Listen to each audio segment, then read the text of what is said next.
আমার এখন পর্যন্ত 1,60,000 টাকার শপিং করা কমপ্লিট হয়ে গেছে। আর আমার হাজব্যান্ডই আমাকে টাকা পাঠায়, যিনি হচ্ছে ফ্রান্সে থাকেন। আর 4 জোড়া জুতাই কিনেছি আমি 36,000 টাকা দিয়ে। তো এই কথাটা কিন্তু অনেক ভাইরাল হয়েছে এই সময়ে, খুব জনপ্রিয় একটা ডায়লগ হয়ে গিয়েছে সবাই এটা নিয়ে টিকটক বা হচ্ছে ফানি ভিডিও তৈরি করে ফেলেছেন। তো যাই হোক, আমার কিন্তু আসলে এখন পর্যন্ত শপিং বলতে হ্যাঁ 2-1 বার যাওয়া হয়েছে শপিংয়ে, বাট অনেকেরই হয়তো দেখা গেছে যে শবে বরাতের পর থেকেই হচ্ছে শপিং করা শুরু হয়ে যায়।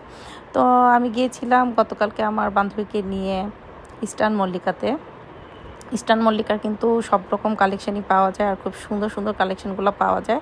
তো যাই হোক, সব কিছু তো আসলে ভিডিও করা সম্ভব না, কেনাকাটার উদ্দেশ্য করে গেলে আসলে এত ভিডিও টিডিও করা যায় না। কিছু কিছু দোকানের সামনে এত সুন্দর করে ডেকোরেশন করেছে, না বললেই না। খুব সুন্দর মার্কেটগুলো, একদম মানুষে ভরপুর, একদম জমজমাট, খুব ভালো লাগলো। আর রোজা রেখে কিন্তু ঈদের টাইমে শপিং করতে আমার কাছে ভীষণ ভালো লাগে। কার কাছে কেমন লাগে জানি না, অনেকে তো রোজার আগে শপিং করে ফেলেন। তো ভিডিও কেমন লাগলো অবশ্যই জানাবেন। আল্লাহ হাফেজ।